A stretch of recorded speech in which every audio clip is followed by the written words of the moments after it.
Boa noite, obrigada, Mari. Obrigada pela Comum, por mais uma vez poder estar aqui contribuindo e, mais do que tudo, trocando, né? Acho que isso que é o mais incrível de estar numa comunidade online, é a troca. E poder estar aqui como especialista, como participante, como várias coisas ao mesmo tempo agora, é ótimo. E É muito bom estar conversando sobre esse assunto em específico, que é a alimentação para o autocuidado, porque ah, tem muitas coisas que a gente pode entender que é autocuidado, e normalmente a alimentação está associada a isso. Porém, como a gente está dentro de uma trilha de saúde autônoma, a gente começa já a perceber a dissonância, né, do que se a gente quer uma saúde autônoma, como é que a gente está lidando com a alimentação que, na maioria das vezes, nos dias de hoje, não tem nada de autônoma, tem um bando de gente dizendo para você como é que você tem que comer, como é que você, o que é se cuidar dentro desse comer, né? E muito pouco sobre você entender como você funciona junto com a comida, né? É, a gente é praticamente atacada por um bando de nutricionismos e dietas restritivas e tudo quanto é tipo de mídia, principalmente as mídias voltadas para a mulher, dizendo o que a gente deve ou não fazer. Uh, Toda uma forma de se cuidar, de cuidar da saúde, que muitas e muitas vezes está dissociada do que a gente está comendo, e quando sim é associada, muitas vezes por trás dos conselhos, orientações e tratamentos que a gente recebe, não estão os nossos melhores interesses também. Então, todas essas camadas e muitas outras mais estão aí por trás do que é a alimentação para o autocuidado. Sendo, eu acho, a mais importante delas, no final das contas, o que a gente entende por autocuidado, né? Que é... Se a alimentação é uma parte disso, o que seria autocuidado? Qual é o conceito mesmo disso? Mas eu queria aproveitar, antes da gente começar, assim, de eu falar um pouco do que eu entendo sobre o assunto, das experiências que eu fui adquirindo, tanto pelas minhas questões pessoais, quanto pelas experiências que eu tenho com as clientes, com a galera que me segue. Eu queria saber de vocês que estão aqui, é, quando vocês viram esse tema e viu lá o que a gente ia conversar hoje, o que é importante para vocês. E aí vocês podem ou manifestar ali no chat, ou abrir aí o microfone e falar. Eu quero muito saber o ponto de angústia ou ponto de curiosidade a respeito desse assunto, conhecendo ou não o trabalho que eu faço a respeito disso, mas realmente para a gente entender quais são as experiências que a gente tem para trocar a partir disso, que eu acho mais bacana do que eu ficar dando um monte de palestra aqui hoje, é a gente trocar mesmo as experiências e saber como é que a gente pode levar tudo isso para o próximo nível. Então, eu vou convidar aí uma de vocês a abrir o microfone ou a falar aqui no chat enquanto eu resolvo essa minha alergiazinha básica, sem um sonzinho para não incomodar vocês.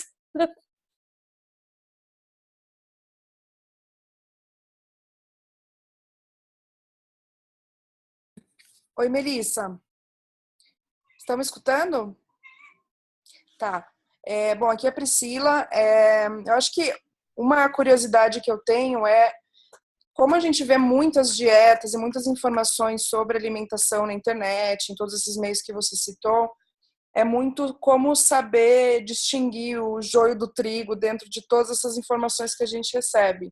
Então, por exemplo, a gente vê algumas dietas, não pode tomar leite, outras, não, você tem que tomar leite, você não pode comer carne, não, tem que comer carne. E aí, você, como é que você identifica, né, dentro de todas essas informações que você recebe, o que faz sentido e o que não faz? Ótimo, Priscila. Ponto extremamente válido, talvez o mais misterioso e nebuloso de todos, né? Tem um bando de gente, muita gente realmente muito boa, muito criteriosa, estudiosa, mas a grande maioria, um bando de gente falando um bando de coisas completamente desconexas. Uh, e também muita ciência que não necessariamente está baseada em generosamente oferecer para gente as melhores orientações, né? Tem muita coisa de dinheiro e indústria por trás dessa história. Como é que a gente entende o que sim funciona para gente, né? Acho que essa é uma questão super válida e definitivamente vamos falar sobre isso, Priscila. Pode deixar. Quem mais? Quem mais tem mais curiosidades e mais coisas que quer saber hoje?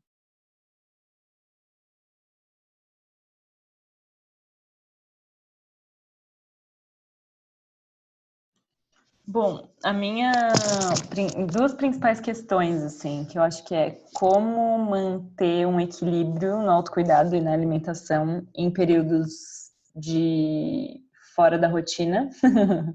A minha grande questão é essa, assim, eu vou lá, me cuido direitinho, mas aí é só de dar um pico de emoções e questões que fica bem complicado de seguir esse acompanhamento. E acho que um pouco relacionado com isso, a relação da alimentação com ciclos, né? Como é que a gente percebe e se alimenta, busca nutrientes específicos para necessidades específicas, né? Eu, tipo, sou muito perdida nessa parte, assim, sabe? Ah, não, tem que comer carboidrato com não sei quem, tal. Meu, para mim isso é bem grego, sabe? E aí eu fico... Quero partir mais do que eu tô sentindo do que ficar tentando decorar também, mas eu acho que ferramentas que tem para essa questão. Maravilha, Mari. Vamos sim falar sobre isso e muito bacana isso que você fala, né? De como que a gente se alimenta fora da rotina? Como é que a gente cuida da alimentação fora da rotina, sendo que eu já sei o que fazer, né? Normalmente a gente sabe o que fazer para a gente se alimentar bem, né? E invariavelmente a gente fica perseguindo uma tal de rotina, uma tal de temos que nos alimentar de uma determinada forma para nos considerar saudáveis, ou saber que quando a gente come determinadas coisas, e normalmente isso acontece fora da rotina, que a gente vai ter algumas consequências em relação a isso, e aí a gente tem que lidar com essas consequências, e grande parte dessas consequências tem a ver com culpa, mais do que com sintomas, no final das contas, e por aí vai. Vamos falar sobre tanto essas questões mais fisiológicas mesmo, do que acontece quando a gente sai da rotina, quanto as questões emocionais, mas mais do que tudo, se a gente tem algum tipo de estratégia que a gente pode usar para ajudar com isso. E alimentação de acordo com o ciclo, né, é um negócio que é tão pouco falado. A gente às vezes vê assim, uma dieta anti-TPM, mas o ciclo não é só a fase pré-menstrual, né? A gente tem pelo menos aí 4 pedaços desse ciclo que a gente pode olhar com carinho para as necessidades. E realmente, você está certíssimo, a gente não tem que decorar uma lista. E por mais que eu fale na alimentação cíclica de alimentos que nos beneficiem mais, e eu vou trazer um pouco disso para vocês hoje, essa questão de sentir, mais do que saber, né? Sentir o que o corpo nos pede em cada fase, traduzir o que o corpo está falando para a gente e saber oferecer o que o corpo está pedindo, usando essa intuição mesmo. Que, aliás, justamente porque a gente cicla, essa questão da intuição, ela fica ainda mais apurada. Então, é um bom lugar para a gente fazer uma via de mão dupla. Quanto mais a gente se alimenta de acordo com o nosso ciclo, mais nossa intuição fica nutrida também. E quando nossa intuição está nutrida, mais a gente consegue oferecer o melhor que o nosso corpo está pedindo. E que legal isso, né? Dessa via de mão dupla. que mais, pessoal? As questões que eu tenho mais é bem parecido com o que a Mari falou, também sobre estratégias para conseguir se alimentar melhor nas fases do ciclo e perceber mesmo, que nem você falou, o que o corpo pede, tanto em relação às fases do ciclo, quanto às vezes em outras fases que a gente vive no geral, como ler isso e que estratégias a gente pode ter para se nutrir e fazer da alimentação a nossa espécie de farmácia, né? Em vez de tá com dor de cabeça porque tá de TPM, como que a gente pode prevenir isso com a alimentação, em vez de ficar dependendo de ficar tomando remédio, coisas assim. A gente já sabe, em determinada fase do ciclo vou ter um pouco menos de disposição, como que eu posso aliar a alimentação para uma estratégia para me sentir bem durante todas as fases do ciclo. Sim. Sim, e você falou uma coisa super interessante, Ana. Normalmente a gente tem esse conceito de que, beleza, tô me sentindo mal, né? Ou me sinto periodicamente mal, seja uma cólica, uma dor de cabeça, um cansaço excessivo, irritação, depressão, né? E aí eu tenho que consertar isso que tá errado, e aí eu vou tomar um remédio. E aí, quando a gente vai usar alimentação, muitas vezes a gente carrega esse conceito junto. Eu vou comer tal coisa para consertar isso que está errado, para parar de me sentir mal. E aí a gente continua enxergando o alimento como remédio, né? Algo que está errado e aí eu vou comer aquilo e aquilo vai parar de ficar errado. E aí, um convite que eu já faço desde agora é a gente entender que alimento também não é remédio necessariamente, né? Alimento é o que a gente pode oferecer para o nosso corpo para produzir o que ele precisa para continuar em equilíbrio. Então, quando a gente também já muda essa programação de, eu tô comendo e é remédio. Não, eu tô comendo e eu tô comendo o que melhor eu pude escolher naquela refeição, naquele dia. E dentro das circunstâncias, o que aquilo pode beneficiar meu corpo e também minhas emoções, no caso, né? A comida tem uma relação direta com isso.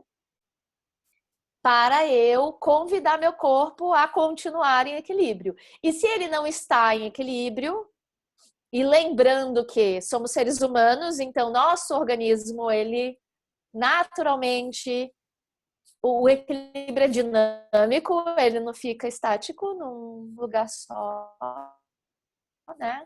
Principalmente quando a gente fala de saúde autônoma, a gente fala disso também, desse entendimento que o equilíbrio é dinâmico e principalmente quando a gente entende que o corpo da mulher é cíclico, que a mente da mulher é cíclico, uma saúde equilibrada na fase pré-menstrual e menstrual, por exemplo, não é a mesma saúde equilibrada de uma fase folicular e de uma fase ovulatória. Uma saúde em equilíbrio para uma pessoa que usa anticoncepcional não é a mesma saúde em equilíbrio daquela mesma pessoa não usando anticoncepcional. Uma pessoa em perimenopausa tem outras coisas que acontecem para se equilibrar, né? Para poder se sentir equilibrada, que não são parecidas com as pessoas que ainda estão no auge da sua fase fértil, e ainda ovulam e menstruam naturalmente, em intervalos regulares e por aí vai, né? Esse respeito é importante. E usar a comida como uma forma de respeitar este equilíbrio dinâmico, eu acho uma forma mais gentil da gente usar a nosso favor do que a gente ficar usando como remédio, como uma forma de lembrar que a gente tem alguma coisa errada com a gente, né? Quando, na verdade, a gente podia estar convidando abraçar a forma como o nosso corpo está se manifestando, não importa como ele está se manifestando, né? Óbvio, a gente não precisa necessariamente aceitar sofrimentos. E sim, a gente pode fazer coisas para minimizar, para mitigar, para até fazer desaparecer as coisas que fazem a gente sofrer. É a mesma coisa com a alimentação em si, assim, se a gente só fala de alimentação. Como é que a gente entende que se alimentar melhor por causa, por exemplo, de peso, ou se alimentar melhor para poder ter um ciclo com menos sintomas, ou se alimentar melhor para poder ter menos problemas de saúde. Tudo isso são motivações muito válidas, mas eu entendo elas como um passo para a gente aprofundar ainda mais, né? Que é a gente entender a alimentação como, mais do que tudo, uma forma da gente olhar para a gente. E olhar para a gente no sentido de posso estar usando, por exemplo, cacau em pó para ajudar nos sintomas da TPM daquele mês. Ao mesmo tempo em que eu consumi aquele cacau em pó e além dele atuar ou não nos sintomas, porque aí vem bioindividualidade, a gente vai falar sobre isso hoje. Se ele está atuando ou não nos sintomas de TPM, de alguma forma ele está impactando o nosso corpo. Eu sei como é que esse cacau está impactando o meu corpo. Quais são as outras coisas que estão sendo impactadas? Tem efeitos positivos e tem efeitos que não são tão positivos assim? É neutro, né?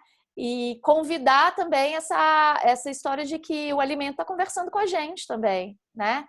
E ele conversa diferente com a gente dependendo do nosso estado fisiológico e também do nosso estado mental, digo, emocional, né? Então, olhar também para isso seria super interessante da gente passar a perceber, principalmente quando, não sei se vocês leram o artigo lá da alimentação para o autocuidado, e a gente fala lá das 8 fomes, e a gente vai, né, explorar isso um pouquinho mais, inclusive queria saber se vocês já começaram a observar sobre isso para a gente trocar figurinhas. Mas essa história da gente observar os vários tipos de fome também serve para a gente observar os vários tipos de sintomas que a gente tem de forma geral. O que, por exemplo, esse meu nariz irritado está querendo dizer para mim, não só ao longo desses vários meses que eu estou sofrendo com essa doença, mas especificamente hoje, né? O que eu comi, o que eu deixei de comer, o que eu senti, o que eu deixei de sentir, né? A nutrição na nossa alimentação, a gente também tem que olhar para esses diversos pequenos aspectos que constituem quem a gente é e como a gente está. Bom, a Nath também queria saber de você, o que você está buscando aqui hoje?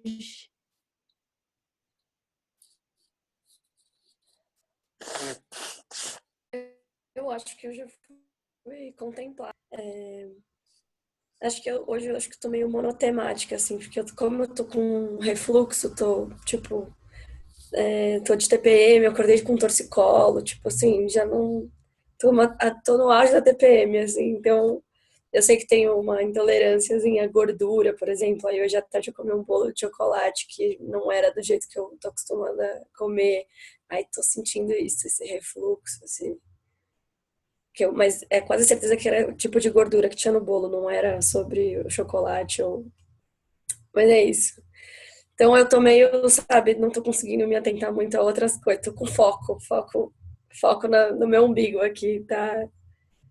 Mas é isso, as falas, as dúvidas das meninas já me contemplam, sim, com certeza. Sobre essa coisa de você falar do nariz também, da sua alergia, é legal conectar as emoções também, né? Porque os sintomas são integrais. Então tem aí a parte da alimentação, tem o que a gente está sentindo. Então é legal integrar tudo isso.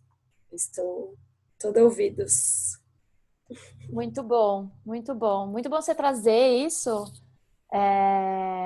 do que você está sentindo hoje, especificamente, né? Porque muito interessante essa sua observação a respeito, né?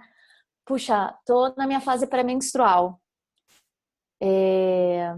Aliás, por favor, né? Assim como a gente pode se vigiar, né? Se atentar, não se vigiar, né? Se atentar de não ficar chamando meninas de mulheres, mulheres de meninas, de chamar, né? De usar certas palavras que, vamos dizer assim, pode cair em desuso, né?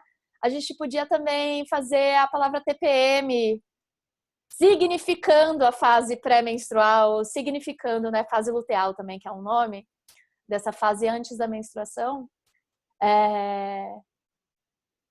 Até porque essa coisa da TPM, né, tem tantas histórias aí no meio da questão, sendo uma delas de por que eu levanto essa bandeira de vamos parar de usar um pouco essa palavra TPM para só descrever a fase que eu estou antes da menstruação, porque invalida de muitas formas o que é perfeitamente natural dessa fase, que é o recolhimento, que é uma mente questionadora, que é uma mente querendo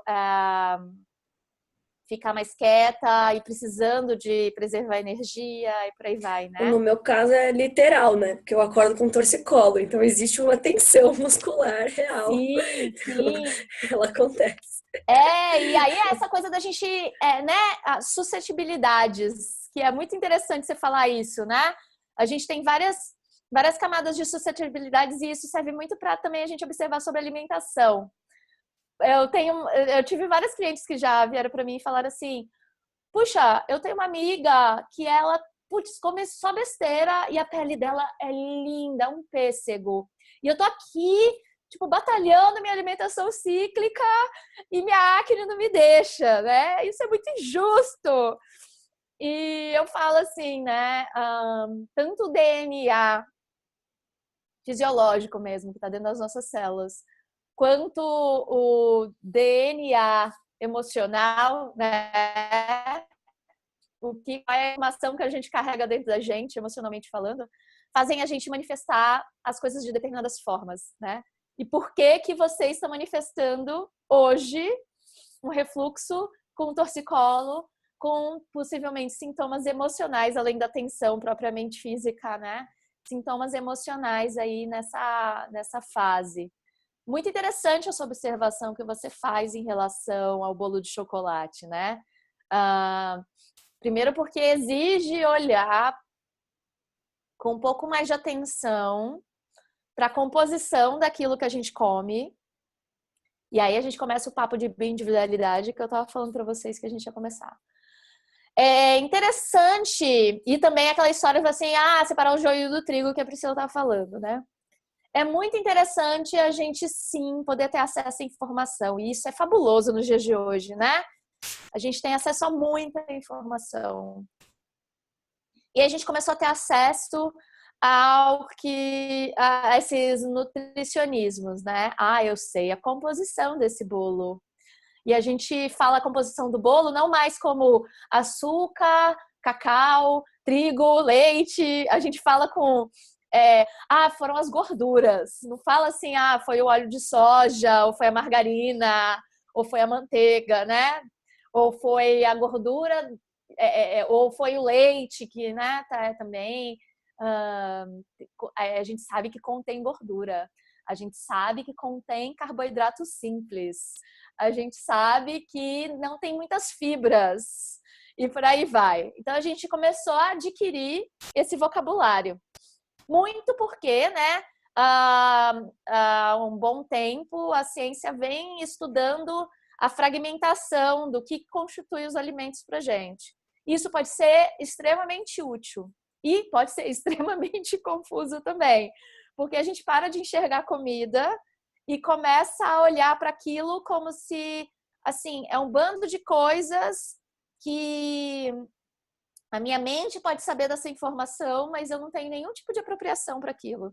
Nem a gente, digo eu, o povo que estuda nutrição, né, médicas, médicos, biocientistas e coisas do tipo, pode estar estudando isso o dia inteiro. Mas na hora de botar a comida na boca, a gente não tá assim, que delícia de gordura. Ou, que vontade de comer um carboidrato simples, né? O corpo pode estar pedindo por determinadas dessas coisas específicas, mas a gente nunca vai comer gordura pura. Não existe isso. A gente nunca vai comer carboidrato puro. A gente nunca vai comer proteína pura. Os alimentos são sempre uma combinação disso e mais um bando de outros tipos de moléculas. E a gente aprendeu a separar, a fragmentar. Assim como a gente fragmentou também a observação do nosso corpo, né? Por exemplo, você falou aí do refluxo, e a gente entende o refluxo como um problema do estômago-esôfago. Mas não é só um problema do estômago-esôfago, né? É uma questão sistêmica, que diz respeito a cada uma das partes que compõem você, juntas, em sinergia, fazendo sinais acontecerem, né? Então, quando a gente fala de alimentação nesse sentido, como é que eu posso me apropriar dessa informação para me ajudar sem ficar presa nesse monte de conceitos que acabam confundindo mais a gente? A gente começa a observar exatamente isso que você falou, assim. Beleza, eu conheço um pouco da composição desse alimento, que é o bolo de chocolate. E aí eu começo a notar que toda vez que eu como um bolo de chocolate que é feito com os seguintes ingredientes: trigo refinado, açúcar branco, margarina ou óleo de soja, um achocolatado e uma calda de leite condensado e por aí vai. Meu corpo, um tempo depois, começa a se sentir um pouco esquisito. Eu percebo que logo depois que eu como, tem uma satisfação momentânea, eu fico feliz, mas eu fico com o estômago pesado. E aí, um tempo de umas horas depois que eu como, eu noto que eu tô meio sem energia, eu tô meio mal-humorada, eu já tô com fome de novo e tem só 2 horas que eu comi e por aí vai. Então, a maioria de nós vai olhar para esse bando de sintomas, muitas vezes nem percebendo certos sintomas tem ligação com esse bolo de chocolate. Muita gente, por exemplo, depois de comer açúcar, depois de comer trigo branco, depois de tomar cafeína, não percebe que esses determinados tipos de alimento provocam sintomas que fazem a gente querer mais açúcar, mais cafeína, mais trigo branco, né? E a gente também vai... muitas vezes a gente vai lá assim, o problema não é a composição desse bolo de chocolate, o problema é meu corpo que cria o refluxo. Então eu tenho que tratar o refluxo e não olhar para a composição desse bolo de chocolate.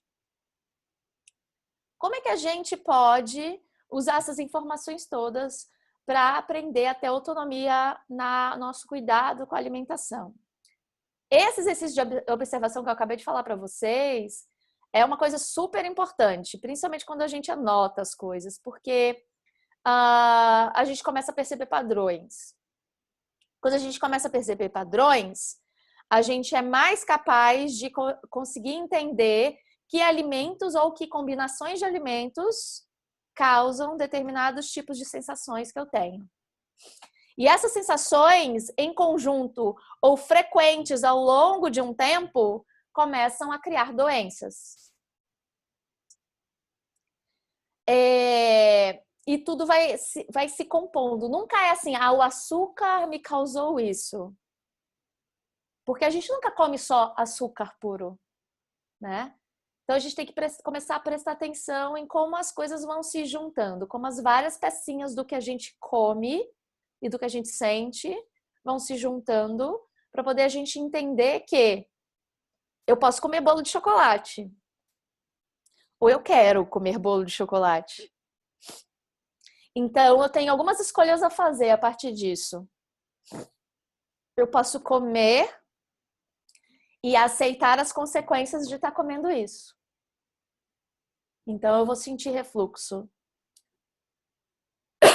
Perdão. Vou sentir refluxo. Beleza.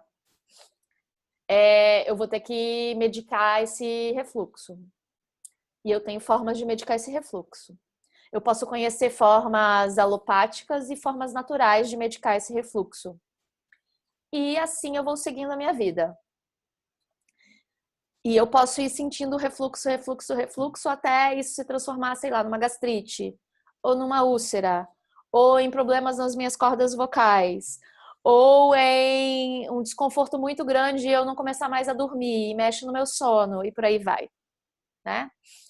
Eu posso escolher, ok, tem esse bolo de chocolate aqui para comer. Eu posso escolher o tamanho do pedaço. Eu posso escolher de que forma eu vou comer esse bolo de chocolate. Eu posso escolher que outras combinações eu posso comer junto com o bolo de chocolate, para talvez não causar tanto problema. Eu posso escolher não comer at all o bolo de chocolate, comer outra coisa, ou não comer nada. Já ir para a festa que vai ter o bolo de chocolate já tendo comido, ou comer algo depois que o bolo de chocolate é apresentado, e por aí vai. Várias outras opções. E eu posso escolher assim, estou com vontade de comer bolo de chocolate, então eu vou fazer esse bolo de chocolate, eu vou comprar de alguém que faça esse bolo de chocolate, com ingredientes que, combinados, me causam uma sensação neutra ou bem-estar. E aí, Mari, vai ao encontro do que você estava falando antes. De fazer escolhas quando a gente foge da rotina.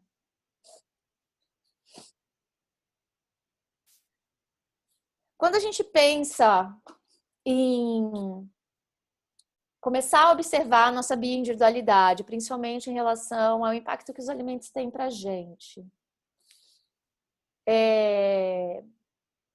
E aí a gente pensa em como eu vou usar essas informações todas que eu fui capturando nessa autoobservação. E muito possivelmente eu vou pegar informações aqui e ali que eu vou pesquisando. Parte extremamente importante de autonomia é a gente pesquisar o que é importante para a gente entender que existem vários pontos de vista para olhar sobre aquilo. E a partir dessas informações eu começo a ter escolhas mais conscientes, né? E uma das coisas que ajuda a gente a ter escolhas mais conscientes quando se trata da gente sair da rotina, como por exemplo, a festa da firma e teve o bolo de chocolate, que eu sei que me provoca refluxo. E aí, putz, tá fora da minha rotina. Eu queria primeiro convidar a gente a também digamos assim, se desapropriar desse conceito de rotina. Porque e isso está muito intrinsecamente ligado com a cultura da dieta, né? A gente acha, do fundo do nosso coração, que um dia a gente vai ser capaz de comer direito. E aí entenda comer direito como 1 milhão de formas aí, né? E aí, a gente tem aqueles momentos da nossa vida ou do nosso ciclo em que a gente está conectada com a nossa motivação interior para o autocuidado. E aí a gente aprendeu uma forma de se alimentar que, putz, super funciona, me faz me sentir bem. E aí, a partir desse dia, de agora em diante, é assim que eu vou comer. E a gente acredita do fundo do coração que a gente é capaz disso. E não estou dizendo que a gente não é capaz, mas é isso que eu falo da síndrome eu tenho que ter mais disciplina e mais força de vontade. É muito legal, força de vontade e disciplina, realmente podem ser ferramentas super legais, mas eu acredito que a gente usa de uma forma que alimenta a culpa ao invés de alimentar a autocompaixão, por exemplo. Então, é a gente entender que esse conceito de rotina... Desculpa. Sim. Rapidinho. É que a gente faz isso com tudo, né? Tipo, Sim. a gente espera o dia que a gente for mais rica, ou o dia que a gente tiver mais tempo, ou o dia que a gente, sei lá, for minimalista, conseguir jogar as coisas fora, conseguir arrumar o armário, aquela parte que a gente não olha, tipo assim, o dia que vai acontecer. E aí, enquanto isso, só entra na parte da cobrança mesmo. Então, Exatamente. é legal se desfazer do conceito de rotina. Da forma como a mas gente sem achar que o dia agora. perfeito vai chegar, tipo, porque Exato. às vezes, beleza, uma segunda-feira que teoricamente a gente estaria na rotina, cara, se você tiver com vontade de comer bolo de chocolate na segunda-feira, ok, tipo assim, nada vai acontecer, não vai cair um raio na sua cabeça, entendeu? Esperando que não, né? Espero que não. E muito possivelmente, se cair o raio na sua cabeça, não tem a ver com o bolo de chocolate comido. Provavelmente não. Provavelmente não. É muito bom esse ponto levantado por você, né? Exatamente por isso que eu vou fazer. Vamos convidar a gente a se desmantelar esse conceito de rotina, porque, sim, práticas rotineiras de autocuidado, como, por exemplo, alimentação. Quando eu descubro que determinados alimentos e determinadas combinações de alimentos me beneficiam. Como é que eu descubro isso? Priscila, que perguntou como a gente separa do joio do trigo. Essa autoobservação, por meio de vários experimentos e testes que a gente vai fazendo, de novo e de novo, percebendo quando as coisas funcionam, quando as coisas não funcionam. Lembrando que nossa bioindividualidade está em constante transformação, porque a gente vai ficando mais velha, a gente vai tendo rotinas de trabalho e de vida distintas, né? Por exemplo, quando a gente vira mãe, quando a gente casa ou se junta, quando a gente se muda de um bairro para o outro, tudo isso, né? Vai mudando a forma como o nosso corpo vai recebendo as coisas, né? Mas, normalmente, para a gente ir descobrindo nossa bioindividualidade, é um conjunto de autoobservação por meio de testes e experimentos. Principalmente se a gente tiver o acompanhamento de alguém que nos ajude a encaixar essas peças, sempre melhor, porque muitas vezes com uma visão de dentro e às vezes uma visão não especialista do assunto, a gente pode ficar um pouco limitada com o que realmente a gente está conseguindo descobrir ou não, mas definitivamente é um passo importantíssimo para a nossa autonomia. Segundo, pesquisa, né? Como eu sei que aquela fonte de informação é crível ou não crível, autêntica ou não autêntica, ela é válida ou não é válida. A gente volta de novo para a autoobservação, porque mesmo a informação mais certinha, feita para beneficiar os seres, sem nenhum tipo de string attached, né? Sem nenhuma amarra de nenhuma indústria e nada disso, ela serve como pontapé inicial. Tá na moda dieta paleo. Eu li porque eu estou pesquisando, porque eu estou procurando ter autonomia no cuidado com a minha saúde e na minha alimentação, que quem tem ovário policístico pode se beneficiar da dieta paleo. Putz, legal. O que eu vou fazer? Eu vou primeiro olhar com curiosidade essa informação, buscar vários pontos de vista em torno dessa informação, me garantir que eu vou ter algum tipo de acompanhamento para fazer qualquer transformação de saúde na nossa vida, ou no mínimo alguma orientação mais um pouquinho mais focada, e eu vou começar a testar se essa teoria, se essa forma de comer pode ser algo que pode vir a me ajudar. E aí continuar o exercício de autoobservação. A moça lá, aquela tal de Melissa, que fala sobre os alimentos que ajudam o ovário policístico, diz que é para eu comer batata doce. Inclusive, às vezes eu recebo mensagem de eu fiz lá o seu mini curso Vida Sem Pílula e aprendi que eu tinha que comer aveia. E aí eu passei a comer aveia todo dia, de manhã, de tarde, de noite, e terminei com uma constipação de 5 dias e me ferrei. Então, ao invés de me sentir melhor, eu tô me sentindo horrível, né? E aí a gente para perceber um outro pedaço aí da história, né? Que é não levar a ferro e fogo as coisas e, mais do que tudo, não olhar para isso como uma derrota. E não olhar para isso como assim, nossa, aveia, pior alimento do mundo, vamos demonizar. A aveia Melissa tá totalmente errada, aveia é uma droga, né? E me fudi com isso tudo.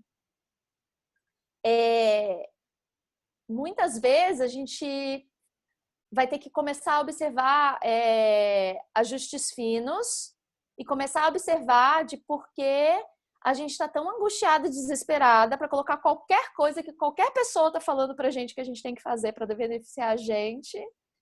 E a gente meter os pés pelas mãos, mas mais do que tudo, meter os pés pelas mãos, como por exemplo comer o bolo de chocolate em dia de TPM, que eu tô com torcicolo e ainda ganhar um refluxo com isso, como uma derrota ou como algo que eu falei, nossa, que merda, devia fazer isso comigo. E pegar o chicotinho da autocrítica e se sentir pior do que você estava se sentindo antes. Porque antes você só estava se sentindo com TPM, torcicolo e refluxo. E agora você está se sentindo culpada e vai ficar com a cabeça girando, muito provavelmente você não vai conseguir nem dormir direito, vai ficar com isso por dias, fermentando dentro de você, e isso possivelmente vai comprometer a tua produtividade, possivelmente vai comprometer a relação de alguém que você, né, com alguém, tipo, você vai dar uma patada em alguém do trabalho, coitada da pessoa com que mora com você, porque, né, vai levar uma definitivamente, por aí vai. Então a gente pode olhar como isso como mais um experimento. Putz, deu muito errado essa história de eu botar aveia em tudo, todos os dias, na minha alimentação, e eu ficar sem ir ao banheiro 5 dias, e agora eu não sei o que eu faço com isso. O que eu faço com isso? Puxa, comer aveia durante 5 dias não deu certo. Então talvez eu não coma todo dia. Outro experimento para fazer. Talvez eu possa pesquisar um pouquinho de por que tanta fibra assim, porque eu comi aveia por causa da fibra, não fez bem para o meu organismo. Eu fui pesquisando e percebi que para o intestino funcionar não é só fibra. Será que eu tomei água suficiente?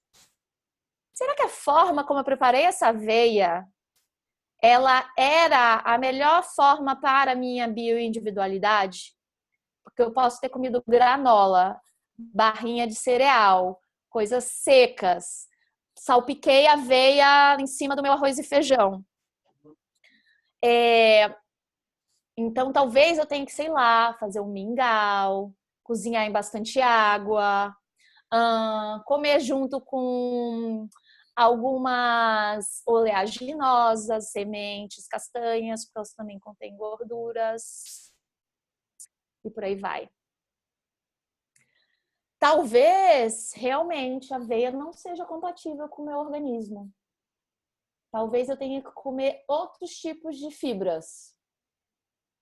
Talvez eu só tenha que usar a aveia de vez em quando de forma super estratégica em determinado pedaço do meu ciclo e nos outros pedaços do meu ciclo não seja o melhor alimento para eu comer. Tô falando aqui um bando de coisas que talvez seja até muita informação, muita coisa. Eu queria saber, na metade aqui do nosso papo, já que já são 8h30, quer dizer, já está mais da metade, né? Já estamos quase 1 hora aqui falando. O que fez sentido para vocês disso, tudo que eu estou falando até agora? O que vocês já usam? O que vocês já observaram? O que vocês falam, nossa, nunca tinha parado para pensar assim, ou assim, já tinha parado para pensar assim, mas esse pedacinho eu ainda não tinha me atentado e me lembrei de tal situação. Queria muito saber da Ô, experiência de você. Mel, eu achei muito interessante as relações da alimentação, de como a gente pode perceber.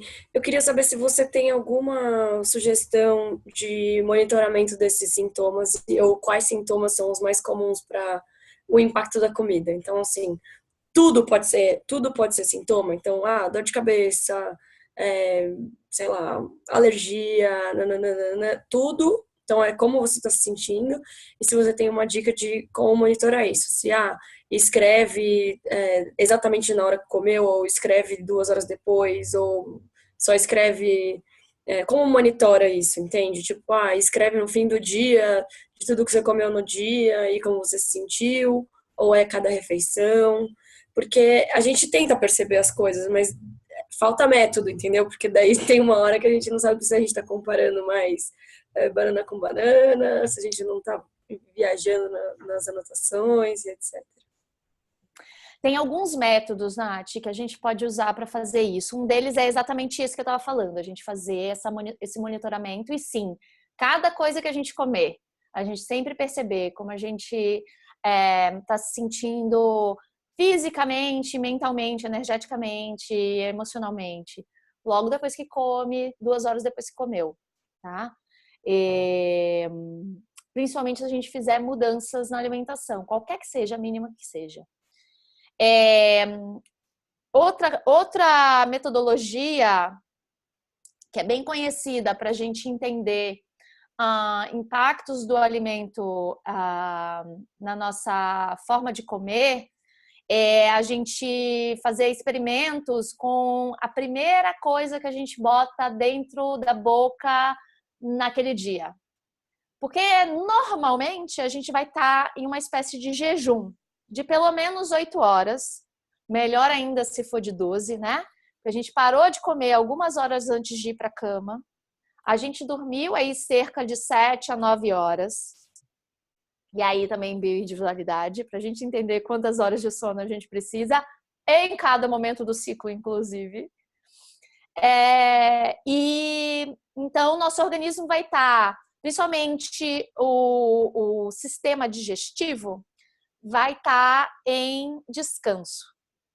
E aí a gente coloca um primeiro impacto, que é a primeira comida que a gente bota na nossa boca.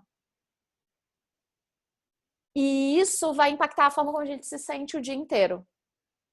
Isso ajuda a gente a entender como o nosso metabolismo funciona. Isso dita determinados sintomas que a gente vai sentir ao longo do dia, né?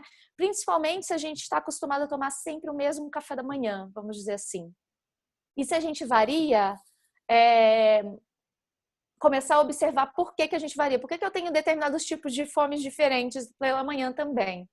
É para a gente monitorar vários tipos de coisa quando a gente usa a observação de jejum, né? O que eu boto no meu estômago, a primeiro impacto e tudo que desencadeia a partir disso durante o dia e ao longo dos dias.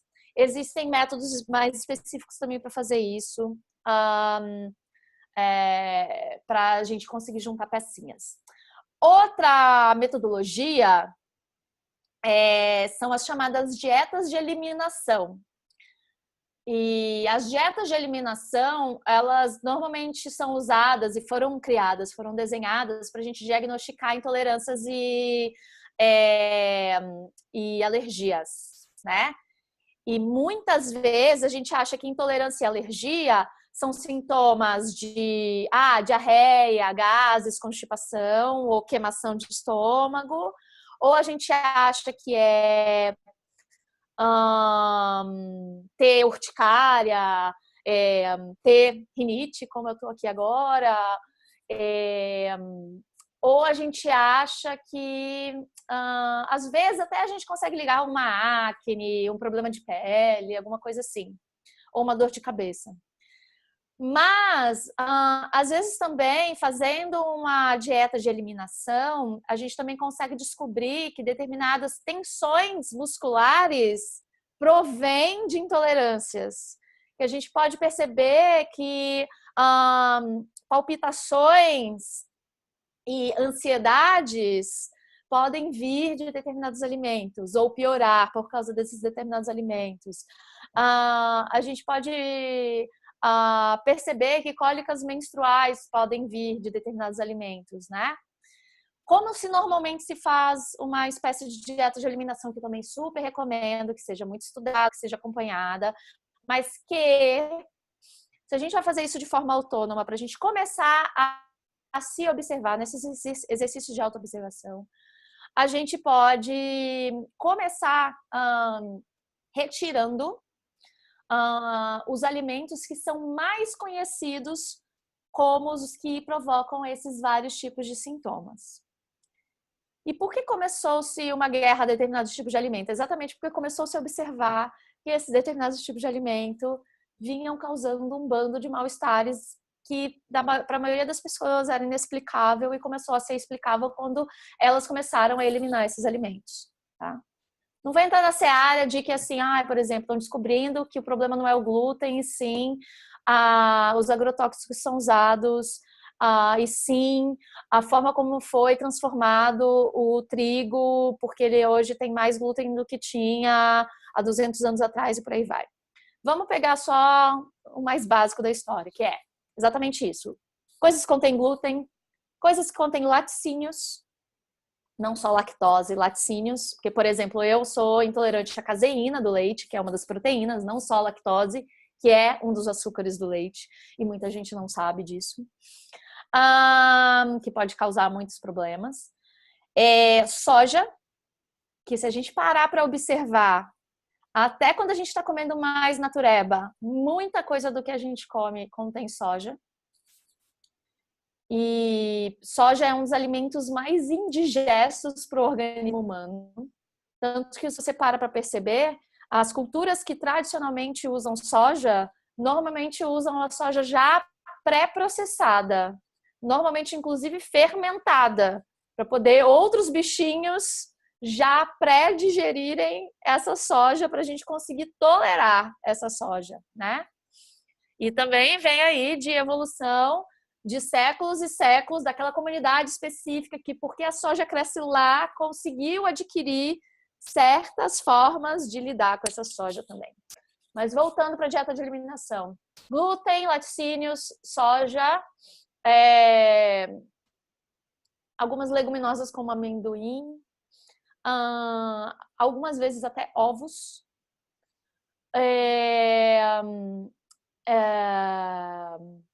algumas vezes, dependendo da gravidade das coisas, você também vai eliminar algumas coisas que são contaminadas ou provém desse. Você também elimina o laticínio, você também tem que eliminar a carne da vaca, a carne de boi, porque o laticínio vem do boi, por aí vai. Tem várias nuances que a gente pode fazer. Mas uma coisa que a gente pode sim fazer, acredito,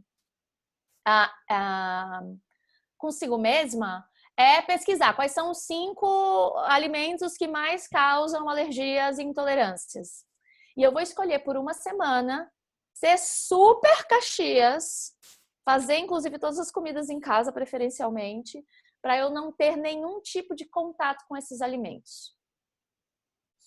E aí, uma semana depois que a gente come, a gente pode voltar aos poucos com esses alimentos e perceber qual é o impacto deles. Por que a gente elimina por pelo menos uma semana e depois volta a comer?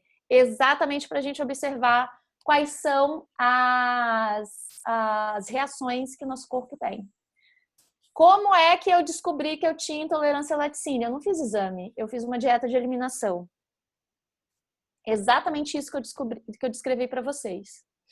E qual foi o primeiro alimento que eu coloquei depois que eu voltei para uma dieta normal, depois da dieta de eliminação? O meu coach de saúde me perguntou a seguinte coisa: qual é a comida que, se tirassem de você, você não ia saber sobreviver? E eu falei com o olho brilhando: queijo. E aí ele: é a primeira coisa que você vai comer, então, depois que você terminar sua dieta de eliminação. E eu fui tão feliz no dia 8 da minha dieta de eliminação, porque eu comi queijo. E eu fiz panquecas com leite. E comi iogurte e eu fui feliz até 24 horas depois, em que eu tive uma das piores enxaquecas da minha vida. E eu aí, puta que o pariu. Laticínios. Laticínios são uma das coisas que me provocam enxaqueca. O que eu vou fazer com essa informação agora? Porque eu não posso viver sem queijo. O mundo tá tudo cheio de leite, iogurte, meu Deus, o mundo vai acabar, etc.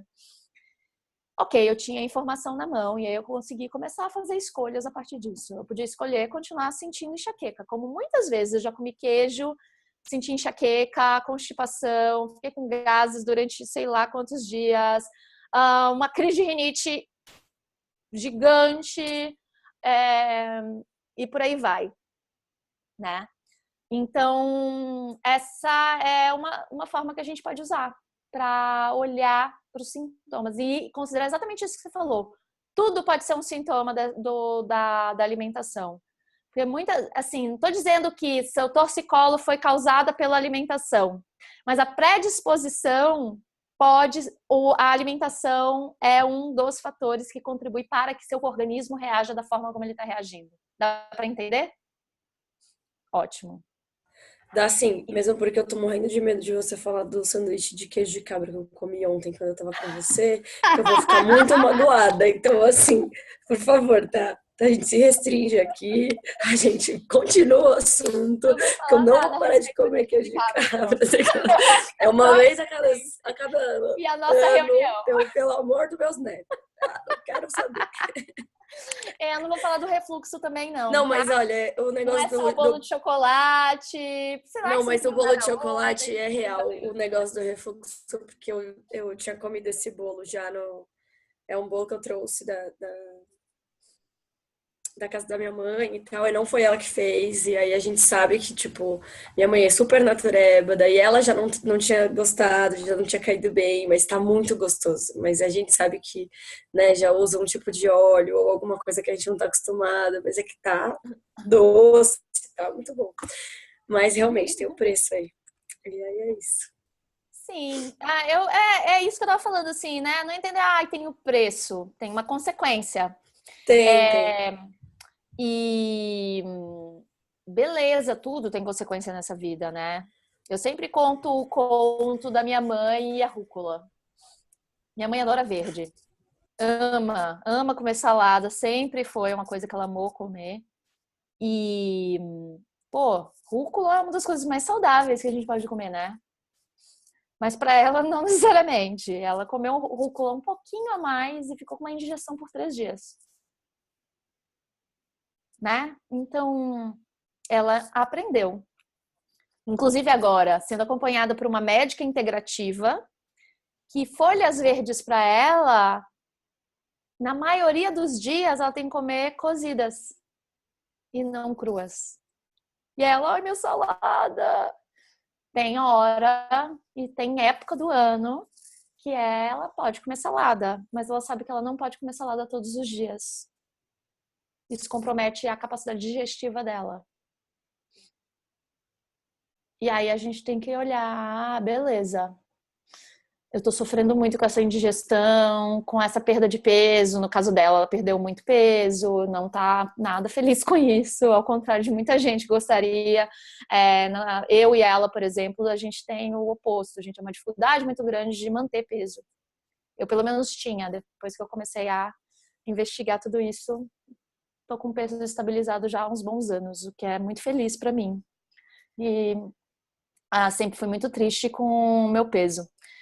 E aí ela aprendeu agora e aí a digestão dela tá voltando a ficar bacana, talvez até mais bacana do que jamais foi, porque nunca ninguém falou para ela que talvez a salada que ela tanto ama não é o melhor pro organismo dela. E aí fazendo exatamente isso, né? Ela eliminou a salada da vida dela durante uns meses, percebeu que a digestão dela começou a melhorar. Então, tem uma escolha para fazer aí, né? E às vezes ela come salada, e às vezes ela não se sente bem. Às vezes ela come macarrão demais, ela não se sente bem. Isso acontece volta e meia. E ok, né? Nosso organismo tem limitações. E aí, para concluir isso que você acabou de falar, entender que a gente vive num mundo, num tempo e hora, né? Num momento em que não dá para dizer que a gente um dia vai se sentir totalmente bem e vai conseguir encontrar o jeito da gente sempre se sentir, pelo menos com bem-estar, né? Por quê? Porque a gente vive numa época em que não é só a comida e não é só as nossas escolhas pessoais que vão ditar como o nosso organismo se sente, como nossa mente se sente. Porque a gente tem um bando de influências externas que são grande parte responsáveis por a gente não se sentir tão plena assim. E aí é poluição, é agrotóxicos, medicamentos que a gente usou a vida inteira, principalmente quando a gente era bem criança, ou que a mãe usou quando a gente estava ainda no útero.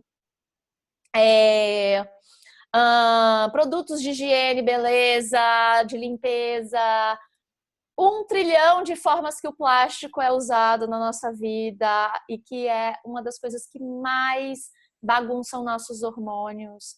Até porque, né, não esqueci, mulheres, vou falar sobre alimentação cíclica com vocês antes da gente terminar. Tem todas essas coisas acontecendo. E aí também tem as questões emocionais, né? Tem o fato de que a gente vive num momento da história em que não tem como a gente não se sentir ansiosa, não tem como, volta e meia, a gente não se sentir deprimida, não tem como a gente não se sentir nervosa, irritada, não tem como, por quê? Porque a gente está recebendo 1 milhão de estímulos ao mesmo tempo agora, o tempo inteiro. É demais, é muita carga em cima da gente, né? Então, o melhor que a gente pode fazer, e aí voltando para a alimentação, mas também serve para todos esses outros pedaços da história, o melhor que a gente pode fazer é ir aos poucos fazendo escolhas cada vez mais conscientes para que a gente possa minimizar esses impactos, né? Porque a gente não vai conseguir eliminar completamente, nem se a gente for morar no meio do mato mais selvagem e intocado pela civilização. Porque, né, o planeta é um organismo e os impactos chegam de uma forma ou de outra. Então, o que a gente faz é fazer as melhores escolhas que a gente pode diante das limitações que a gente tem, porque a gente vive no momento da história e porque a gente vive na cidade que a gente vive e porque a gente tem o trabalho que a gente tem e porque muitas outras coisas que estão aí em volta fazendo a gente se sentir de determinadas formas, né? Mas no que está dentro do que é possível e está nas nossas mãos fazer, e que é um pedaço da nossa responsabilidade sobre como a gente se sente, a gente sim pode começar a fazer escolhas mais conscientes, mais inteligentes, mais amorosas, mais intuitivas, né? Que é a junção dessas coisinhas todas, da racionalidade, da amorosidade, eu chamo de intuição, né? E aí, como é que a gente usa exatamente essas percepções para a gente beneficiar nosso corpo para a nossa natureza cíclica de mulher, né? A gente fala de alimentação cíclica, mas a gente não precisa entender a alimentação cíclica só para quem tem ciclo menstrual natural, tá? A gente olha para a alimentação cíclica porque a mulher tem uma natureza cíclica. Não importa em que fase da vida que ela esteja, não importa se ela está usando medicamentos que suprimem o ciclo dela ou não, tá? O que eu chamo de alimentação cíclica? É exatamente a gente ter um ponto de partida por onde começar a nossa investigação de o que podem ser os alimentos e combinações de alimentos que podem trazer mais das substâncias que o nosso corpo precisa para produzir os hormônios necessários para que os ciclos aconteçam, e não só o ciclo menstrual, que os ovários são a maior parte responsável, mas também ciclo circadiano, os ciclos da tireoide, das suprarrenais e da pituitária e por aí vai, né? Do nosso sistema endócrino como um todo, no final das contas.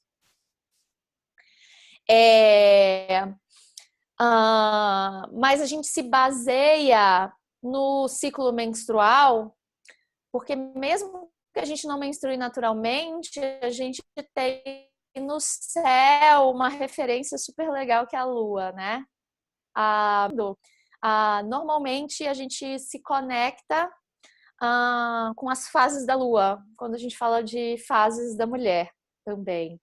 Ou a gente também pode usar as estações do ano. Eu gosto muito de usar as estações do ano, porque ajuda a gente a escolher alimentos, né? Quando a gente começa a frequentar feira, principalmente feira orgânica e biodinâmica, por que feira orgânica e biodinâmica? Porque na produção orgânica e na produção biodinâmica, normalmente não se consegue produzir determinados tipos de alimento que o clima não permite naquela época. E aí, se a gente se conecta com isso, a gente começa a aprender o que a gente pode oferecer para o nosso corpo de forma a respeitar também a nossa ciclicidade interna, as estações do ano internas. Então, vamos fazer uma associação, né, dessas estações do ano internas. A gente tem, né, as estações do ano, primavera, verão, outono e inverno. Internamente, né, nós mulheres temos também primavera, verão, outono e inverno. A primavera seria a fase folicular, que é a fase em que os nossos ovários estão começando a ter brotinhos e florzinhas, digamos assim, que são os folículos. Ou seja, os hormônios começam a se ativar e começam os projetos de ovinhos que tem lá dentro dos nossos ovários, eles começam a brotar, por assim dizer, a despertar. E aí a gente vai para a fase ovulatória, que é o nosso verão. E que é a hora exatamente em que o fruto vai amadurecer. E é exatamente o momento em que um ou mais folículos são convidados a amadurecerem e virarem ovócitos. E esse ovócito, um ou mais ovócitos, normalmente, na maioria das vezes é um, vai ser expelido pelo, né, o que melhor apresentar condições de amadurecimento e de, assim, agora vai um novo ser humano, né? Vem espermatozoide em mim, por favor. O que tem melhores condições, o fruto mais perfeito é o que vai ser liberado pelos nossos óvulos, pelos nossos ovários e virar um óvulo. Esse é o nosso verão. E aí o óvulo foi lá para as trompas e está descendo em direção ao nosso endométrio. E aí não vem espermatozoide. E aí os ovários, aí o organismo percebe, não teve fecundação. Então não adiantou nada preparar essa caminha que é o nosso endométrio, porque não vai ter gestação. Então vamos começar a amarelar, alaranjar esse endométrio para poder ele ir caindo como folhas no outono. E aí, quando finalmente tudo seca, como no inverno, que tudo é seco, a gente menstrua. Deu para entender a dinâmica dessa história?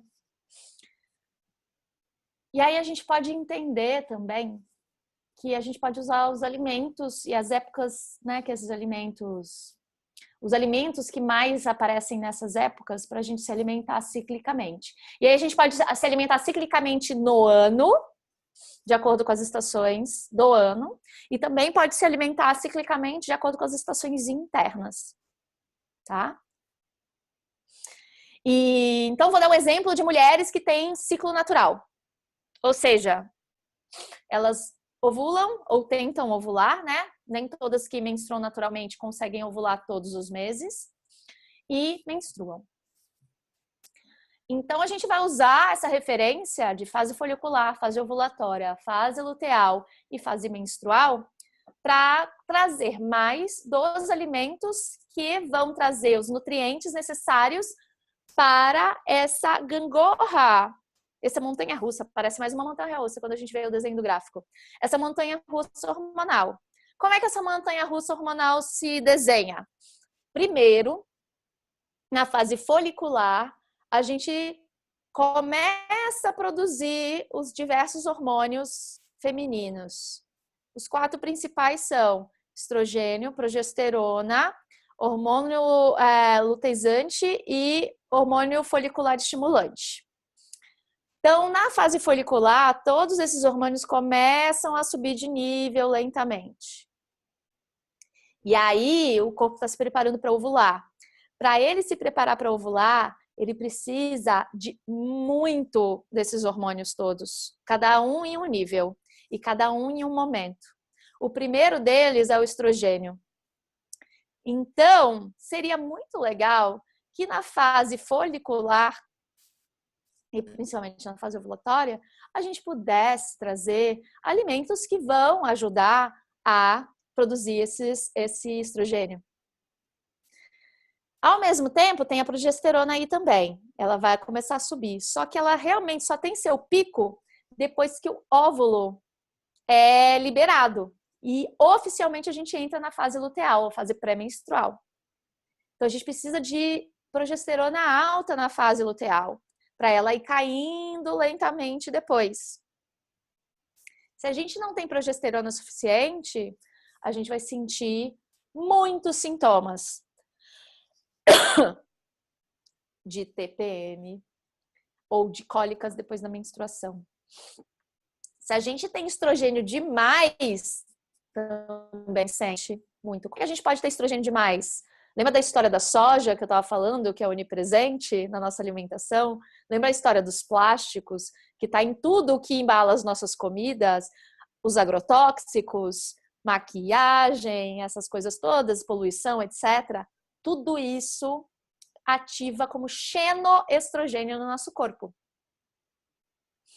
que é isso? São substâncias que mimetizam a ação do estrogênio dentro do nosso corpo. Ou seja, a gente está altamente estrogênica o tempo inteiro.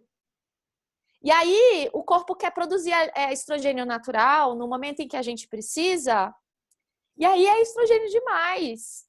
E aí a gente quer matar alguém quando entra na TPM. E aí a gente tem uma cólica fenomenal. E aí a gente tem ovário policístico. E aí a gente tem mioma, tem endometriose. Dificuldade de engravidar. Uma porque a gente tem estímulo demais para o estrogênio. E na maioria das vezes, estímulo de menos para a progesterona. Isso acontece também com as mulheres que estão entrando em menopausa.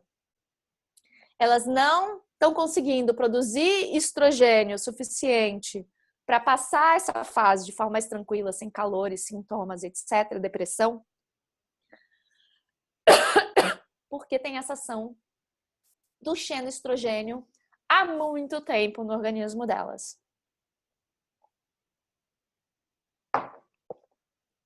Vamos falar da maior fonte de xenoestrogênio que existe nos dias de hoje para as mulheres em idade fértil? Chama pílula anticoncepcional. Então, quando a gente vai usar a alimentação para isso, a gente vai observar isso. Puxa, eu preciso construir estrogênio. Eu preciso construir progesterona. E depois, eu preciso eliminar esse excesso de estrogênio. Eu preciso eliminar toda essa progesterona. E os outros hormônios também, tá? Tô falando só essas duas palavras para não ficar informação demais. Então, a gente tem que focar nos 2 primeiros momentos do ciclo em alimentos que vão ajudar esse estrogênio, nos 2 momentos finais do ciclo.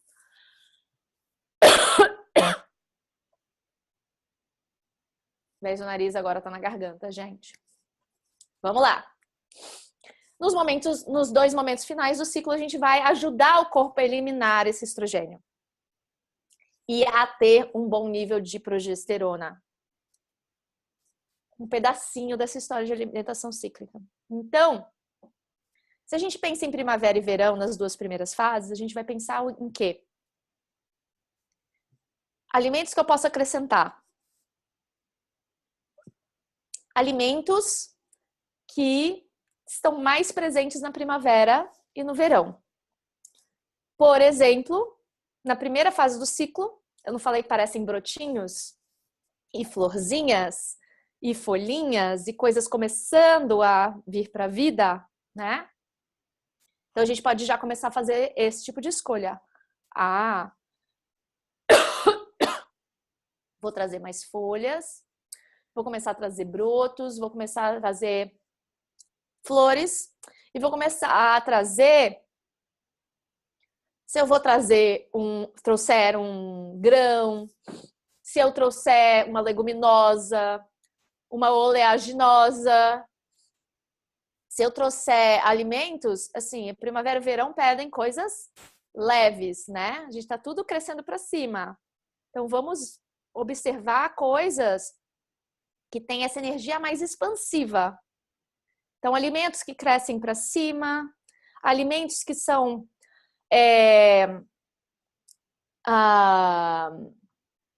com mais energia, no sentido de energia rápida, né? Porque tudo vai, né, num crescendo. Agora, se a gente pensa na fase luteal e menstrual, que é o outono e inverno, a gente pensa em quê? Normalmente, outono e inverno é frio e seco. Então, eu tenho que pensar em tudo que vai me fazer conseguir passar esse frio e seco. Então, a gente vai tentar comer alimentos que é um momento que a gente está interiorizando mais, que nossa energia, nosso humor fica para tudo quanto é lado. Então, a gente precisa de coisas mais estáveis. Então, eu vou comer coisas consideradas mais pesadas. E aí é que a gente começa a trazer mais raízes, mais consistentes, a gente começa a trazer os feijões, leguminosas mais encorpadas, a gente começa a comer tudo que cresce perto e debaixo da terra, a gente começa a comer tudo que consegue passar o inverno sem precisar brotar, sem precisar ser plantado, porque no outono e inverno nem muita coisa, né, consegue crescer, porque tá frio e seco, né? E por aí vai. Então, a gente vai poder comer proteínas mais pesadas, no caso aí, se a gente come coisas animais, por exemplo, né? E a gente pode observar também, quando a gente começa esse exercício de autoobservação que a gente falou no início da nossa conversa, que tipos de alimentos que chamam mais a gente. E eu sempre dou o exemplo do chocolate, né? Porque é muito comum a gente ter desejo de chocolate na época luteal e menstrual. E aí a gente traz aquela história das 8 fomes para a gente começar a finalizar aqui nosso encontro, que já são 9 horas.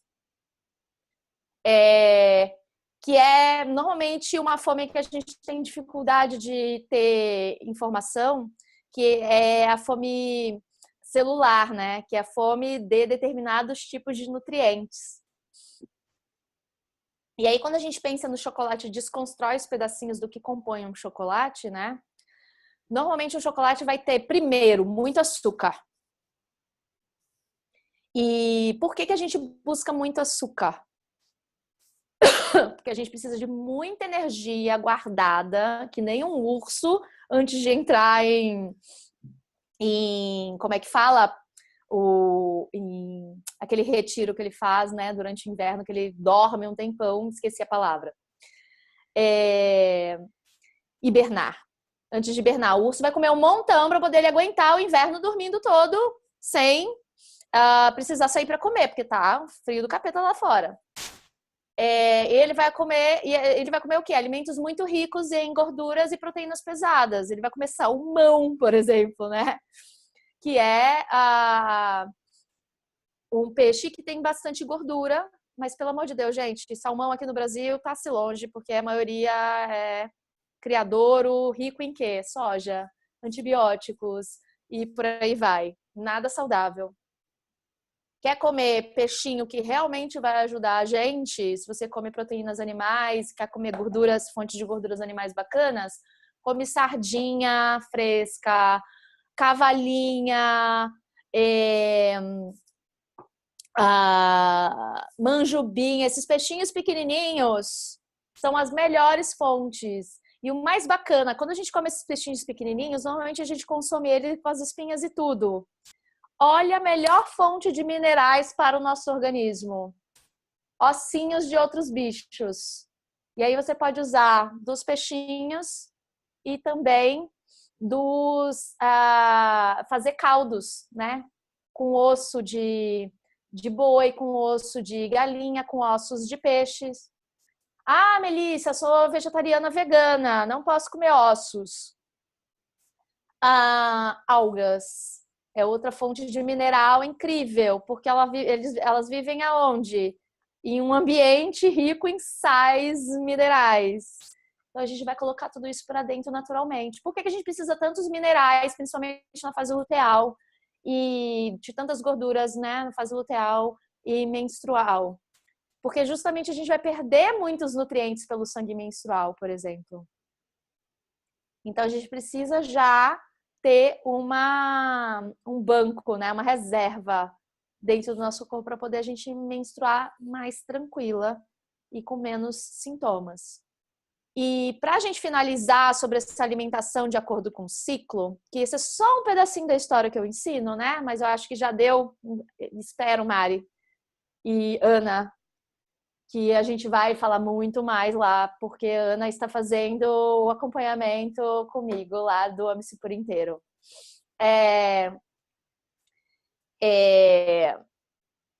De a gente olhar principalmente para um dos principais inimigos das mulheres em dieta, que é a gordura. Não existe produzir hormônios se a gente não consome alimentos, fontes de gorduras saudáveis, naturais.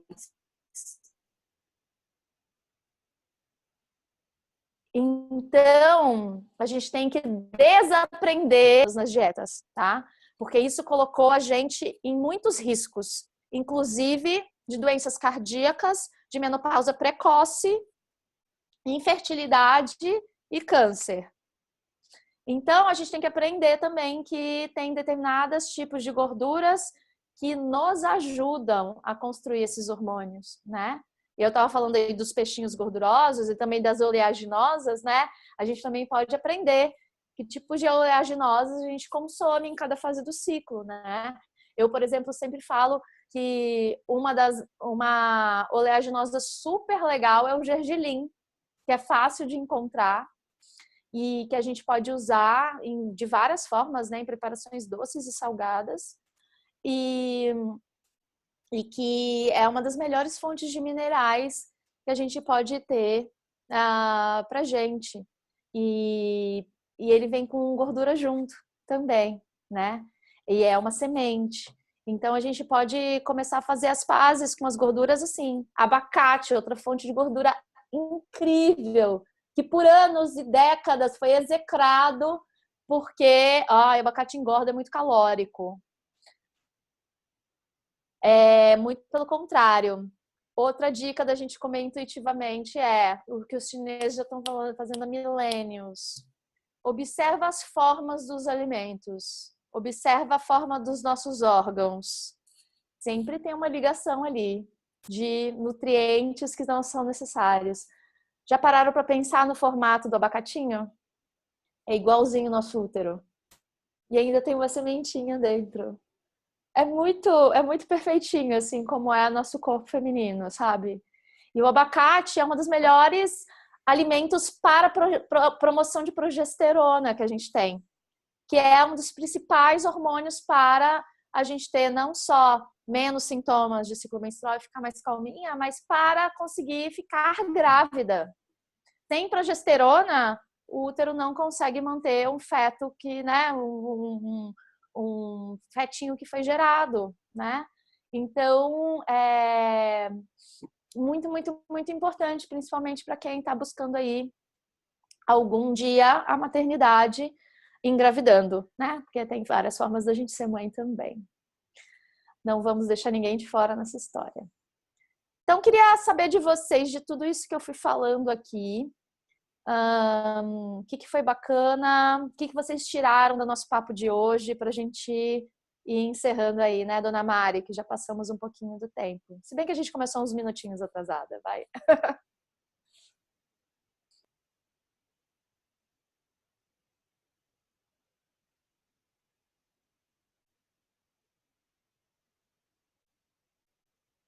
Achei que a Maria ia falar. A Maria não fala. Que coisa. Essa Eu tô menina. deixando vocês falarem, porque senão só Greve. eu.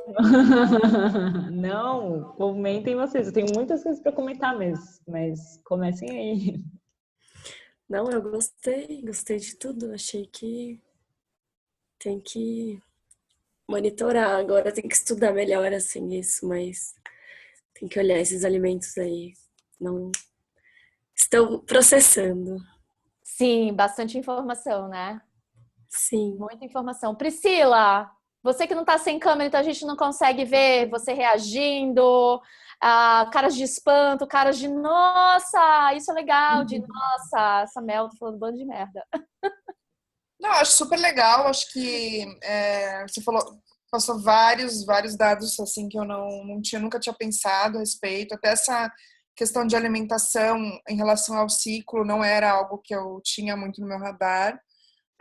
Mas achei super interessante pensar sobre isso, até o que você falou do formato dos alimentos e a relação com qual órgão eles interagem mais. Acho super legal. Realmente acho que é um momento meio de prestar atenção nesse excesso de informação que a gente recebe e conseguir filtrar um pouquinho melhor e ter um pouco mais de base para conseguir filtrar um pouco melhor todas essas informações, né? Para não cair também nas dietas do momento e ficar uma semana tomando sopa e suco de limão com gengibre, porque isso no fim do dia não vai fazer bem e também não é sustentável ao longo do tempo, né? Porque você fica uma semana fazendo isso, semana seguinte você já quer comer um boi inteiro no dia seguinte que você termina a dieta. Então acaba que não faz muito sentido. Mas achei super legal, acho que tem muita informação bacana aí. E é meio que as meninas falaram, é estudar, é ler e tentar assimilar tudo isso no dia a dia. Isso mesmo, e principalmente isso, né? O melhor filtro é a tua autoobservação, e mesmo quando a gente se mete numa dieta como essa maluca, né? Ela tem validade também, porque você falou, por exemplo, uma coisa super legal aí, de, puxa, passo uma semana tomando suco e isso não é sustentável porque na semana seguinte eu quero comer um boi. Tá dizendo uma coisa aí, né? Legal, posso passar uma semana tomando suco, putz, de vez em quando fazer uma detox é legal. Aí eu tenho que ver que tipos de combinações de sucos que podem mais me ajudar e dar uma limpada no organismo, mas às vezes eu vou fazer isso no meio do inverno, pode ser a pior ideia, porque no meio do inverno eu ficar botando um bando de coisa crua dentro do meu organismo vai fazer me ficar gripada, sem energia, com sono federal, mas se eu resolver fazer isso, por exemplo, no final da primavera, início do verão, putz, vai me dar uma baita energia, vou sentir, putz, meu fígado feliz, porque, né, conseguiu dar aquela descansada e aí eu não vou querer ficar comer o boi logo depois, ou eu vou falar assim, tá, é só por uma semana e depois eu vou voltar a uma alimentação um pouco mais tranquila, e vou fazendo isso aos poucos. Ou se eu perceber que, putz, no segundo dia de coisa de suco que eu tô tomando, não tô me sentindo bem, então não é momento, porque, era a minha fase luteal. Puxa vida, podia ter esperado minha fase folicular para fazer isso. Então tem esses detalhinhos que a gente pode ir acumulando informação, principalmente quando a gente vai anotando, a gente vai conseguindo começar a montar padrões de comportamento do nosso corpo, que são informações fundamentais exatamente para a gente se proteger desse tipo de de dieta e de informações que são não tão benéficas assim, soltas. Exatamente que nem aquela história que eu falei, da menina que pegou a informação da aveia e usou de forma indiscriminada e aprendeu por teste e experimento que não foi a melhor forma de usar a aveia. Então, vamos aprender a como usar a aveia. Então, vamos aprender também a usar esses recursos das dietas a nosso favor e não contra a gente, como a gente normalmente faz, achando que a gente tem que sustentar uma dieta de suco o resto da vida, se não necessariamente aquilo faz sentido pra gente. Excelente! A gente pode continuar conversando, viu, Priscila? Como você quiser aí, para continuar te ajudando aí nessas suas percepções. Quem mais? Ana, quero saber de você. Você é meio não vale, porque eu sei que você já está começando a ver as informações lá dos meus programas, mas talvez exatamente por isso você possa contribuir com as coisas que você já está aprendendo. Uma coisa que eu achei legal, que me fez ficar pensando bastante, é rever a forma como a gente vê a alimentação e os efeitos que a gente traz, né? Porque eu acho que isso é muito uma coisa que é natural da gente comer um negócio e falar, ai, meu corpo não funciona direito, meu intestino não funciona direito quando eu como isso, ou eu não reajo bem, e a gente meio que tem muito uma relação intrínseca com culpa mesmo, com achar que tem algo de errado com a gente.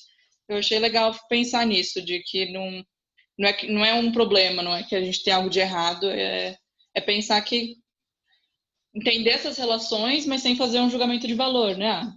Fazer escolhas. Às vezes, eu sei que quando eu como, normalmente eu evito laticínios, normalmente eu não faço questão e não como muito nada com leite, nem com queijo, mas às vezes eu como e eu sei que a minha digestão vai ficar um pouquinho mais lenta, que eu vou ter um pouquinho mais de gases, às vezes vou ter um pouquinho de refluxo, mas não pensar como isso, meu estômago não funciona direito, como não, é uma consequência, uma relação, algo que acontece quando eu como, e tudo bem se de vez em quando eu escolher comer isso e saber lidar com as consequências sem achar que é algo ruim, né? Foi algo que eu fiquei pensando, eu achei legal refletir sobre esses julgamentos de valor que a gente faz, que normalmente a gente põe a culpa no corpo, né? Que a gente que tá fazendo algo de errado, ou a questão da disciplina que você falou, agora eu tô com gases, tô com a digestão lenta porque eu comi queijo, porque eu sou indisciplinada, porque eu não tenho força de vontade. Eu acho que parar um pouco de rever a nossa relação com isso, né? Achei legal. Sim, muito bacana esse negócio que você falou, assim, né? De, eu vou escolher de vez em quando e eu vou ver as consequências disso, né? Vou fazer um paralelo com o que eu ouço muito a respeito de questão de dois movimentos radicais. Um é o da dieta e as pessoas têm que emagrecer e a única forma de ser saudável é ser magra, no caso. E o outro movimento que é foda-se, eu gosto do meu corpo assim mesmo, e eu como tudo que eu quero mesmo, e é assim que as coisas são, né? Quando, na verdade, ao invés de ir pro lado oposto, essas duas coisas podem se encontrar, né? A gente pode, sim, fazer um movimento de prestar atenção na nossa alimentação com critério, com informação de qualidade, com uma orientação, com amorosidade, com gentileza, com compaixão. E, ao mesmo tempo, amar o corpo que a gente já tem. Uma coisa não exclui a outra. Então, sim, é pra gente se amar gorda, se amar com refluxo, se amar com barriga, se amar com alergia, se amar com ovário policístico, com acne, se amar com tudo isso. E, ao mesmo tempo, porque eu me amo com tudo isso, eu começo a perceber que eu posso fazer escolhas mais bacanas para que eu não precise sofrer porque eu convivo com essas condições que eu convivo. Né? Porque, por exemplo, uma barriguinha é uma coisa natural de qualquer pessoa ter, legal.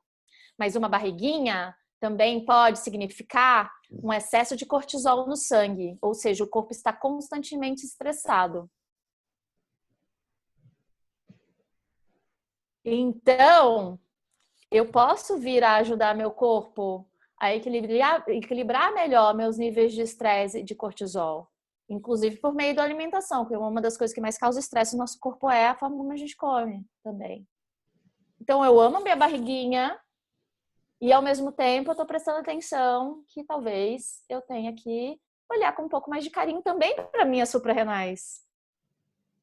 Também para os meus ovários, que também causam aumento de peso. Também para os níveis do meu estrogênio. E por aí vai, né? Essa direção. Mari, você está com o microfone aberto aí, um monte de coisa para falar. Na verdade, assim, ó, que eu achei muito incrível essa visão de o que dá errado ser uma informação valiosa, que na verdade é esse julgamento de valor que a gente tem, né? Ai, nossa, comecei a experimentar determinada prática, não necessariamente só de alimentação, né? Ai, mal com aquilo. É uma ótima forma de você descobrir o que não fazer, né?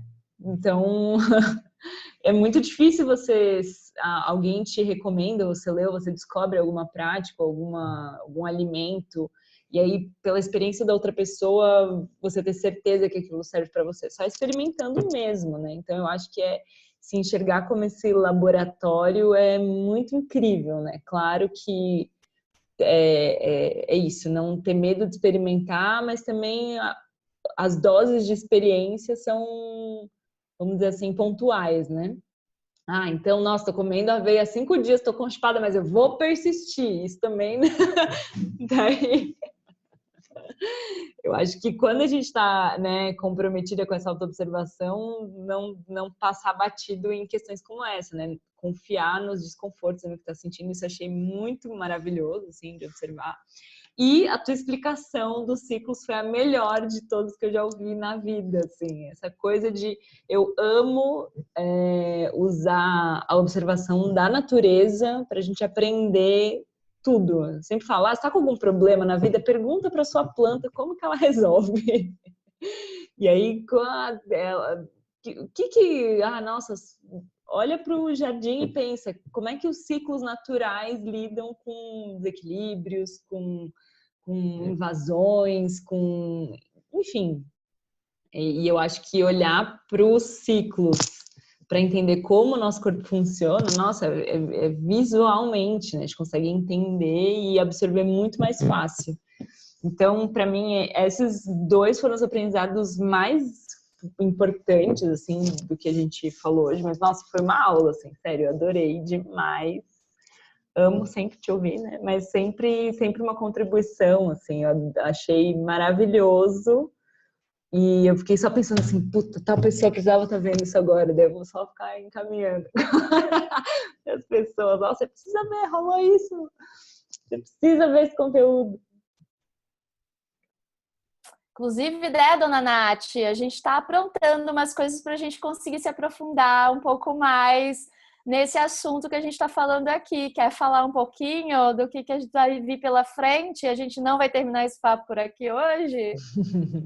Bom, acho que é só isso, que a gente não vai terminar esse papo por aqui hoje, que por enquanto ainda não posso dizer, mas estamos fazendo muitas coisas. Já teremos muitas informações.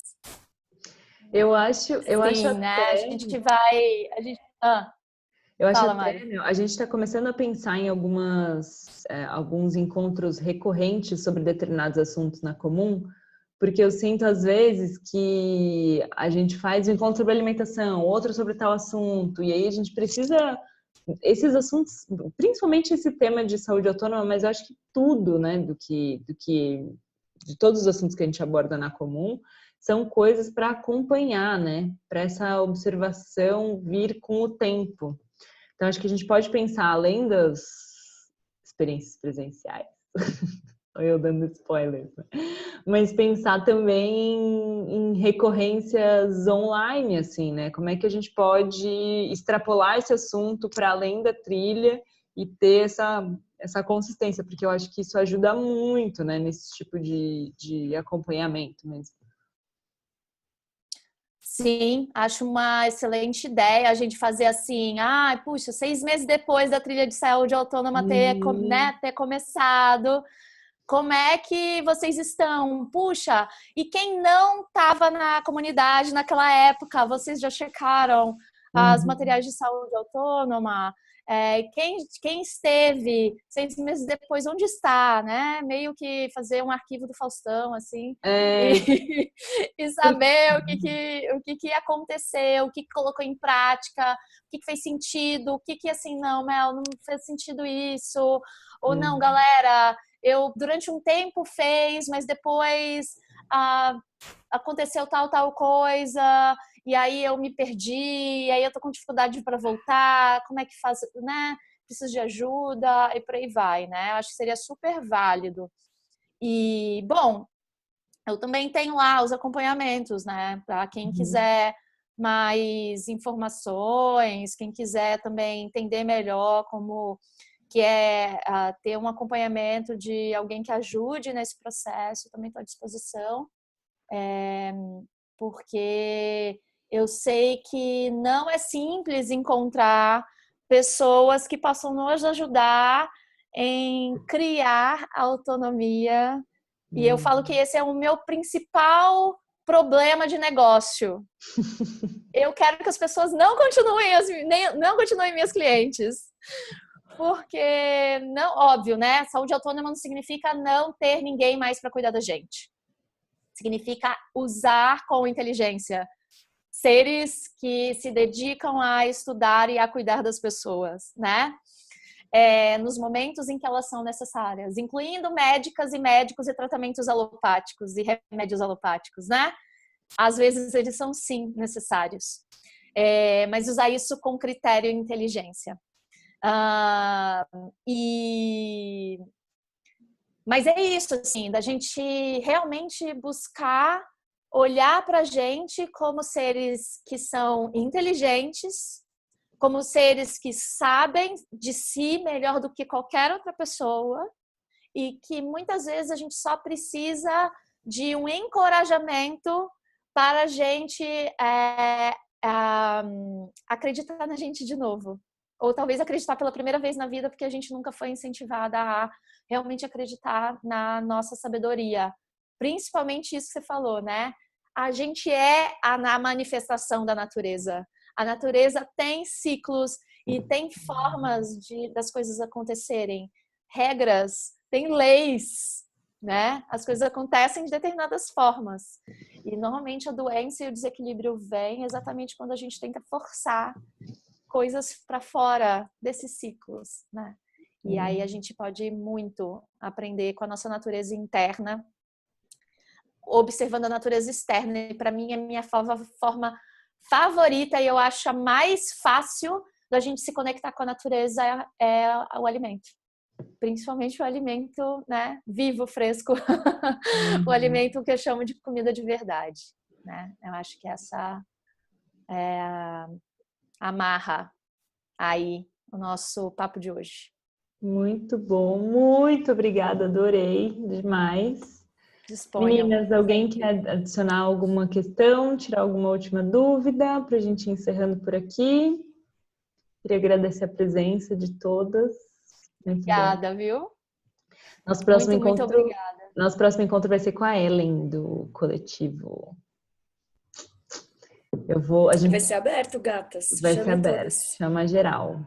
Inclusive, quem tiver sugestões, ideias de tópicos para a gente abordar com ela, vai ser não na semana que vem, na outra. Vou até mudar a data lá, que estava para semana que vem, vai ser na próxima.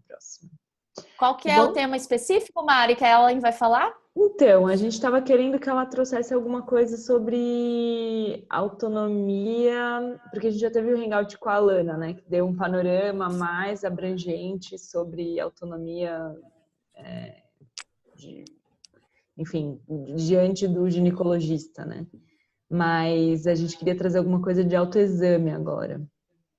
Ensinar práticas de autoexaminação. Enfim, vamos ver. Amanhã eu vou encontrar com ela. Excelente. Para quem não conhece a Ellen, fabulosa. A Ellen é maravilhosa mesmo. Muito bom. Então, boa noite, mulherada. Muito, muito grata. Por favor, continue em contato. Eu quero muito, muito saber como é que está sendo para vocês nas próximas semanas. Vai lá no fórum. Quem não está lá dentro da comunidade, por acaso assistiu aqui, não vai continuar na comunidade, me fala de outro jeito, porque é isso que nutre meu trabalho e eu consigo entender melhor como é que eu posso ajudar vocês, tá bom? Maravilha. Obrigada, Mel. Beijo, gente. Beijo, meninas. Boa noite. Boa noite. Tchau, tchau.